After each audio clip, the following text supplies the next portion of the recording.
Okay, now I'd like to introduce the Australian Sports Health and Relaxation Limited. I'm going to welcome the director, Mr. Kevin Murphy. I'll let him talk about the company whilst we're getting short for time. Thanks, Kevin. Thank you, Stephen. Good afternoon, ladies and gentlemen. My name is Kevin Murphy, and I'm the last speaker here today, so after the meeting you can all go home if you wish to. But we have an unbelievably interesting opportunity to talk to you about. Now, if you've ever been to a Broadway musical, they say you always save the best till last, and that's me. So here we go for the grand finale for this afternoon. Our company, Australian Sports Health and Relaxation, has a property we've purchased up in the Bowen Basin in Queensland. Now, for those of you who don't know where the Bowen Basin is, it's had a little bit of press over the last 10 years because they mine things up there called coal and coal seam gas and things like that. And right adjacent to our hotel that we've purchased is 48,000 fellows who earn between $175 and $225 an hour, 12 hours a day, 6 days a week. And these fellows have a very high disposable income. One of the big problems up in the coal mining regions is the shortage of accommodation and particularly the shortage of entertainment. One of the big issues up in the Bowen Basin, and these are problems which are trying to be addressed by people like Xstrata, MacArthur Coal, BHP, and a host of companies up there, is maintaining the employment of those people because they spend a lot of money in recruiting people, but unfortunately due to social deprivation or missing their family, the most common reason people leave the coal mining industry is because they are lonely or they get bored and they do not find fulfillment in their social life. So my co-director Brian and I saw an opportunity there some time ago to purchase a hotel halfway between Mackay and the Bowen Basin region, a town called Moranbah.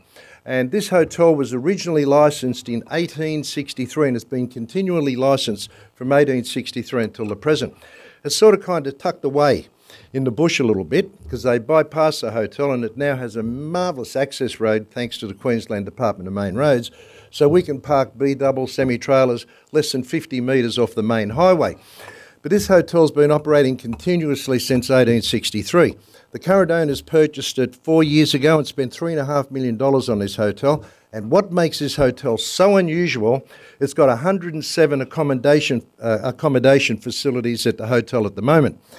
These accommodation facilities are constantly booked. 7 of our staff take 7 of those rooms. So there's 100 rooms there available for occupation, and it's getting a rack rate of $160 per night.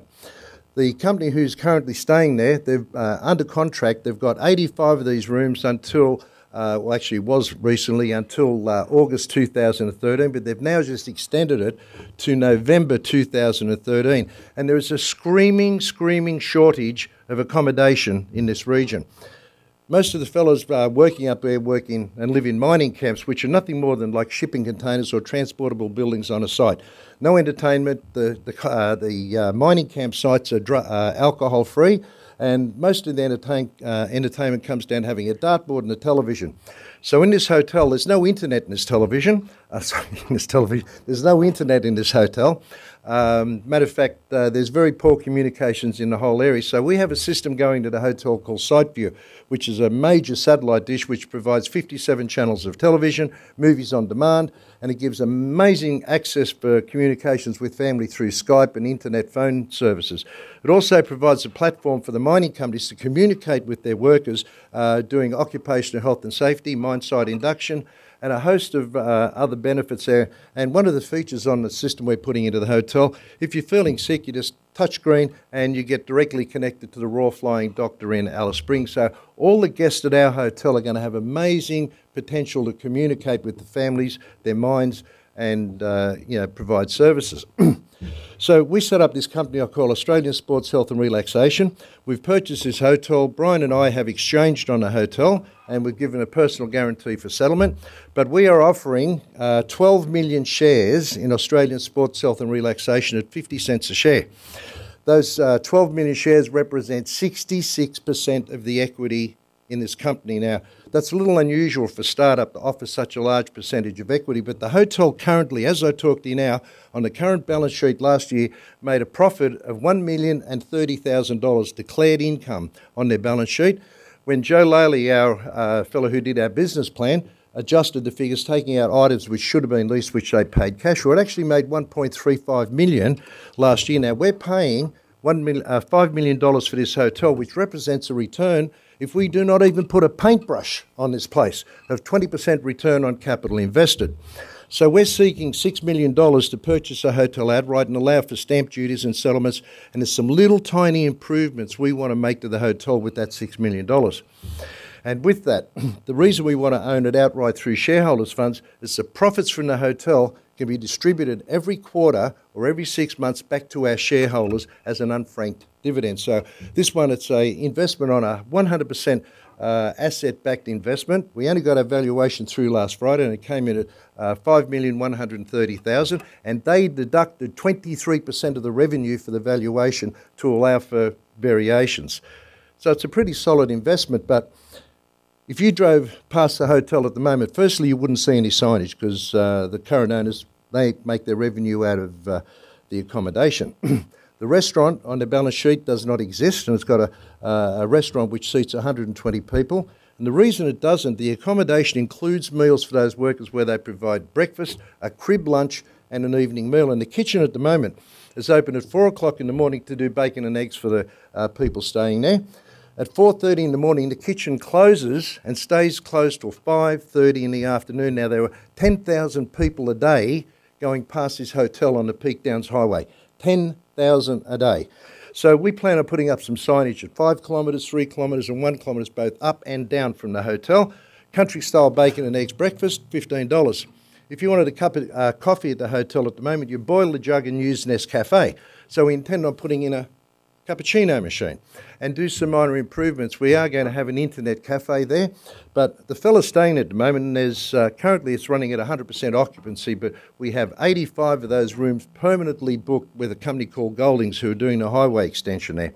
And with that, they asked a simple request: could we provide a laundry service? Now, the hotel's got 12 brand new washing machines, but these fellas earn very serious money, and they've asked, could we do a laundry service? Just $12 a bag, 4 days a week. But by providing that just to the guests we have at the moment, adds another $17,000 a month in revenue to the hotel. We have a development application in. It's been in since May with the Isaac Shire Council to add another 200 rooms to this hotel. So when you look at our information memorandum, which are up the back there, and my wife Regina, who's dressed like a canary today, will hand you one of these. But you'll notice in the back of that, we have two options to extend the hotel. Once we own the hotel outright through our shareholders' funds, we can either go and do a second round of capital raising and raise $8 million to, build that extension, or talking to our agent up there, we could actually sell those motel units off in a community title, similar to a strata title scheme. And with that, that's a very, very profitable way for the hotel to expand its accommodation and share some of the profits with those people who purchase those units.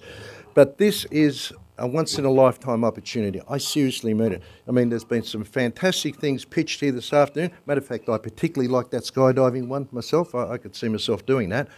But what we have at this retreat hotel, we are smack in the middle of one of the biggest growth areas in Australia. There are 36 currently operating mines there at the moment, employing 48,000 fellas, earning very big income. Within the next 3 years, there's another 17 mines opening up, and one of those mines is only 20 kilometres from our hotel. Matter of fact, if you go down 3 telegraph poles, the road to the mine's already been constructed. I suggest you grab one of these IMs, have a quick read of it, and thank you for your time.